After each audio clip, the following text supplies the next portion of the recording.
हे बघा, ग्रामीण भागामधल्या पंचायत राज आणि जिल्हा परिषदामध्ये ओबीसीने एकत्र आलं पाहिजे आणि इथल्या प्रस्थापितांना मातीत गाडलं पाहिजे. कारण मातीत जर तुम्ही नाही गाडलं तर तुम्हाला यांनी पुण्यातनं बेदखल केलं आहे, पिंपरी चिंचवडमधनं बेदखल केलं आहे, मुंबईतनं बेदखल केलं आहे. मूळ ओबीसीनो जागा व्हा आणि ओबीसीचा जो उमेदवार आहे त्याला मतदान करा.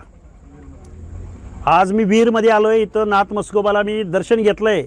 मी इथं मेंढपाळांच्या देवताला भेटायला आलो आहे, इथल्या पशुपालकांच्या, इथल्या भटक्यांच्या, इथल्या बलुत्या आलुत्याच्या, गावगाड्यातला जो शोषित आहे, वंचित आहे, पीडित आहे, जो माझ्या नाथ मस्कोबाला येऊन कौल लावतो, त्या नाथ मस्कोबाला कौल लावायला आलो आहे की इथल्या राज्यकर्त्यांना थोडीशी सुबुद्धी दे.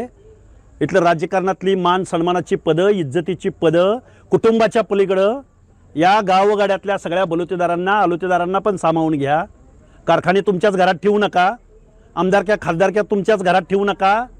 तर तुम्ही या गावगाड्यातल्या बहुसंख्य लोकांचं प्रतिनिधित्व ज्या ओबीसी आरक्षणाच्या माध्यमातून मिळतंय त्यांना ओबीसीची तिकीटं द्या. हे मी सांगायला, हे साकडं घालायला मी नाथ मस्कोबाला आलो. हे बघा, ह्यांना सामान्य माणसाचं काही देणं घेणं नाही. राज ठाकरे, उद्धव ठाकरे एकत्र आलेत कारण मुंबई जर हातनं गेली तर यांचं राजकारण संपलं. भाजपला वाटतंय की 74,000 कोटीची मुंबई महानगरपालिका आपल्या हातात जर आली तर विरोधक संपला. अजितदादाला वाटतंय की पिंपरी चिंचवड 9,000 कोटीची महानगरपालिका मला पाहिजे आणि भाजपला वाटतंय की 13,000 कोटीची पुणे महानगरपालिका आम्हाला पाहिजे. काय पडलंय हो, सामान्य माणसाचं देणं घेणं आहे का यांना?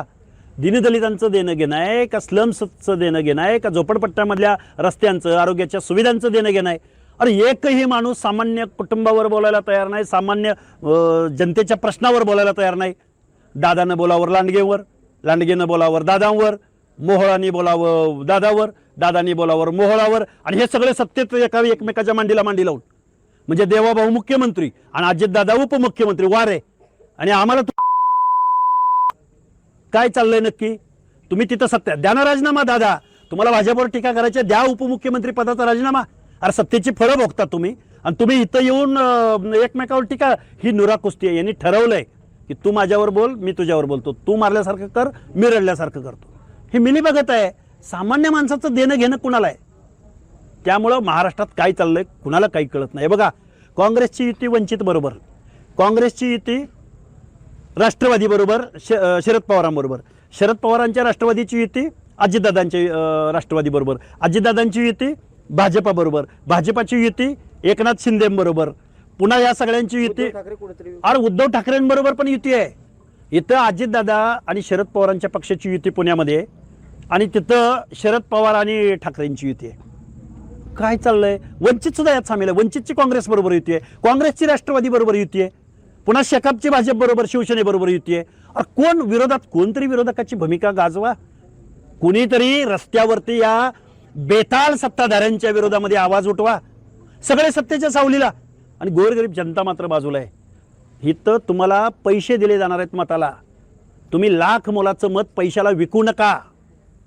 तुम्ही तुमच्या पुढच्या पिढ्या, तुमच्या शहरातल्या समस्या सोडवायच्या असतील तर चांगल्या माणसाला मतदान करा.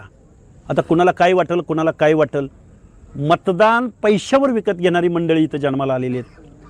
खूप वाईट वाटतं. मी नाथ मस्कोबाला दर्शन, ही परिस्थिती उद्भवायचं कारण असं आहे की राजकारणाचा झालेला चोता आणि सामान्य माणसानं आपली भूमिका, जबाबदारी कुठेतरी विसरलेलं दिसतोय. सामान्य माणूस, सामान्य माणसानं बारामतीमधल्या आमच्या संघमित्रा चौधरीला ज्या पद्धतीनं निवडून दिलं, कुणी निवडून दिलं साहेब माहिती आहे? अजितदादा, दादा माणूस महाराष्ट्राचा, पण दादाच्या घरात पराभूत करायचं काम संघमित्रा चौधरीनं, एका दलिताच्या पोरीनं, एका सामान्य कार्यकर्त्याच्या पोरीनं विजयी तिथं मिळवून दिला. कुणी मतदान केलं? पथारीवाल्यांनी, हातगाडीवाल्यानं. जे काही पुढारी आहेत, जे काही पैशावरती मॅन मनी मसल, अगोदर म्हणायचे मॅन मनी मसलवरती निवडणुका जिंकतात, आता मॅन मनी मसल बरोबर आता खोटे दाखले काढलेले आहेत. त्यामुळे महाराष्ट्राच्या राजकारणाची खरं शोकांतिका. कारण कोण विरोधात आहे, कोण सत्तेत आहे आणि कुणाची कुणाबरोबर येते आणि कोण कुठल्या पक्षात आहे हे सामान्य माणसाला कळेन असं झालंय, उमगेन असं झालंय. हे वास्तव आहे महाराष्ट्राच्या राजकारणात. जिल्हा परिषदमध्ये काय, जिल्हा परिषदांच्या निवडणुकामध्ये आम्ही ओबीसी बांधवांना एकत्रित करू. आमच्यातल्या शेतकरी, गोरगरीब, मराठा समाजाच्या तरुणांना आम्ही बरोबर घेऊ. कारण गावगाडा आमचा आहे. गावातल्या ग्रामदैवताची यात्रा आम्ही एकत्रित करतो. गावातल्या सुखदुःखामध्ये आम्ही एकत्रित सामील होतो. वाट लावली महाराष्ट्राची ती फक्त कारखानदारांनी आणि कारखानदारांच्या नेत्यांनी. नेहमी ज्यांना मंत्रिपदं हवी असतात नेहमी ज्यांना अर्थमंत्रीपद हवं असतं त्या लोकांनी महाराष्ट्राचा पूर्ण बट्ट्याबोळ केलेला आहे, पालापाचोळा केलेला आहे आणि सामान्य जनतेला मात्र जनतेची फरफट करत हे पुढे घेऊन चाललेले आहे. काय आव्हान करत मी आव्हान असं करेन, सर्वसामान्य माणसांनी आता विरोधकाची भूमिका निभावली पाहिजे, सर्वसामान्य माणसांनी. कारण विरोधक हा महाराष्ट्रातला सत्ताधाऱ्यांनी संपवलेला आहे. एक जर विरोधक बोलायला लागला तर त्याचा पक्ष प्रवेश केला जातो. मूळ भाजपची माणसं आता अक्षरशः मेटाकुटीला आलेले, संपलेले आहेत. भाजप म्हणायचं 100% भाजपा. आता भाजपनं राष्ट्रवादी आणि काँग्रेस युक्त भाजपा बनवण्याचा विडा उचललेला आहे आणि आता भाजपतर्फे निवडणुका लढणारे सगळे काँग्रेसवाले आणि राष्ट्रवादीवाले आहेत.